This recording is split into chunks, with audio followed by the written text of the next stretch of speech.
ইতিমধ্যেই যারা টিএমসি থেকে তৃণমূলে জয়েন করেছে, এই বিষয়টা নিয়ে আপনি কি বলবেন?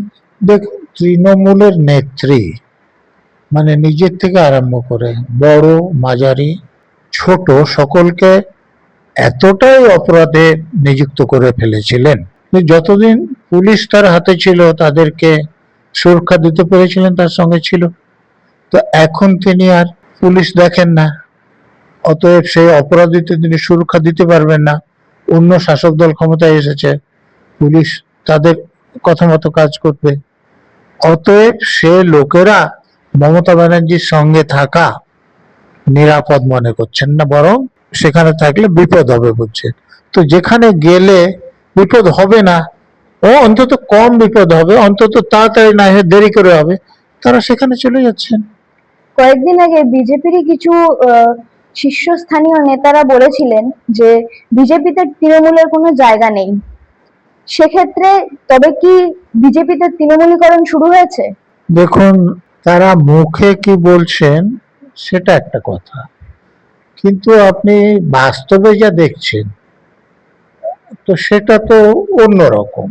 যে আপনি যেটা বলছেন, এই যে রাজ্যসভায় থেকে যারা পদত্যাগ করলেন, তো তারা কোন দল থেকে এখন রাজ্যসভায় যাবেন? তো সেটা কি প্রমাণ করে? সেটা তো তারা মুখে যেটা বলছেন সেটাকে সমর্থন করে না। গতকাল দেখা গেল রাজ্যের রাজ্য সভাপতি শ্রমিক ভট্টাচার্য বলছেন যে যারা টিএমসি থেকে বিজেপিতে এসছে তাদেরকে দল বদলু বা দল ত্যাগ করে তারা দলত্যাগী বলে আখ্যা দেওয়া যাবে না। কেন? দেখুন, কে আখ্যা দেবে কিনা সেটা উনি যেটা বলছেন সেটা উনি দলের লোকেদের ক্ষেত্রে সেটা প্রযোজ্য। উনি অনেক দলের লোকদেরকে বলতেই পারেন যে অন্য দল থেকে যারা এসছে তাদের এরকম বলবেন না, কিন্তু অন্য লোকেরা তার কথা শুনে সেটা বলবেন না, আহ, এরকম তো আশা করা যায় না। কারণ কোনো সাংবাদিক যদি বলেন তাহলে তো কিছু বলার নেই, এবং সত্যি কথা বললে সেটা অপরাধ নয়।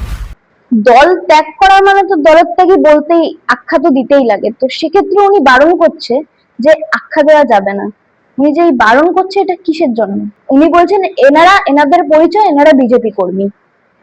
দেখুন, তৃণমূল ক্ষমতা থেকে যাওয়ার পর যেসব গোষ্ঠীদ্বন্দ্ব সামনে এসেছে সেটাতে তো ওনাদেরও ভয় পাওয়ার আছে। তো তাদের দলে যদি এরকম গোষ্ঠীদ্বন্দ্ব মাথা চাড়া দেয় তাহলে দলের ক্ষতি হবে, আমার ধারণা সেখান থেকে বলছে। রাজনৈতিক মহলে এখন একটা বিষয় নিয়ে জল্পনা চলছে, সেটা হচ্ছে বৃহত্তর রাজনৈতিক ব্যক্তিত্ব বা স্বার্থের জন্য যোগদান চলছে। এই বিষয়টাকে কিভাবে দেখছেন? কোথায় যোগদান চলছে? এই যে যারা টিএমসি থেকে বিজেপিতে এসছে এইভাবে যোগদান হচ্ছে বিভিন্ন জায়গায়। এটা তো অনেকেই এটা তো নতুন কিছু নয়। আপনি দেখুন, এই যে কিছুদিন আগে অ্যারেস্ট হলেন জয়প্রকাশ মজুমদার, কোন দলে ছিলেন? তারপরে কোথায় গেলেন? তারপরে কোথায় এলেন? রাজীব ব্যানার্জি কোন দলে ছিলেন? তারপর কোথায় গেলেন? তারপর কোথা থেকে আসলেন? এখন ধরুন, রাজ্যে যারা বিভিন্ন পদে আছেন তারা কবে কোথায় ছিলেন সেগুলো আপনি দেখুন। এই যে সুখেন্দু শেখর, যিনি একটা টাইমে তৃণমূলের বলিষ্ঠ নেতা এবং এমপি ছিলেন, তিনি তারও এই আগে মুহূর্তে কোন দলে বলছেন ছিলেন বলুন? কংগ্রেস। আচ্ছা, তাহলে তিনি তিনি এই ছিলেন মুহূর্তে কংগ্রেসে। বলছেন যে পাপের ভাগীদার আমিও, তাই প্রায়শ্চিত্ত করতে এসেছি। কি কি বলবেন বিষয়টা নিয়ে? তো দেখুন, আমি তো আপনাকে বললাম মমতা ব্যানার্জির সঙ্গে থেকে এখন সুবিধা তেমন কিছু পাওয়া যাবে না। অন্যদিকে গেলে সুবিধা পাবেন, গ্রেপ্তার হতে হবে না, কেউ ডিম ছুড়বে না, এই জন্য তিনি গিয়েছেন। আরেকটা বিষয়ে যাব। গতকাল মানে 8 জুলাই, গতকাল নয় 8 জুলাই, রাজ্যের প্রাক্তন মুখ্যমন্ত্রী মমতা বন্দ্যোপাধ্যায় মিছিল করেন এবং সেই মিছিলেই একজনের উপরে হাত তোলেন, তাকে চড় মারেন। এই বিষয়টা নিয়ে কি বলবেন? দেখুন, এটা অপরাধ। যাকে চড় মেরেছেন তিনি অভিযোগ করলে মমতা ব্যানার্জির সাজা হয়ে যাবে। মমতা ব্যানার্জি তো বরাবর অপরাধ করার মহিলা, তিনি ঠিক কাজ খুব কম সময়ই করেন। তো আর একটা অপরাধ করেছেন। আচ্ছা স্যার, আরেকটা প্রশ্নে যাব, সেটা হচ্ছে এই যে তৃণমূলের অ্যাকাউন্ট ফ্রিজ, বিষয়টা কি বলবেন? দেখুন, তৃণমূল যদি গোষ্ঠীদ্বন্দ্ব বিভক্ত না হতো তাহলে তো এই অবস্থাটা সৃষ্টি হতো না। গোষ্ঠী দ্বন্দ্ব হয়েছে, এক গোষ্ঠী অপর গোষ্ঠীর বিরুদ্ধে বলছে, এই জন্য এই অবস্থাগুলো সৃষ্টি হয়েছে। আরেকটা বিষয়, এই যে স্যার বারুইপুর যে ইনসিডেন্টটা হয়েছে রিসেন্ট, তো এইটাতে এনকাউন্টার করা হয়েছে প্রভাস মণ্ডলকে। পুলিশ কি এনকাউন্টার করে কোনোভাবে সুপ্রিম কোর্টের গাইডলাইনকে অমান্যতা দিয়েছে বা কিছু করেছে যার কারণে কোনো রকম সমস্যা হতে পারে? এনকাউন্টার একে বলা যায় না।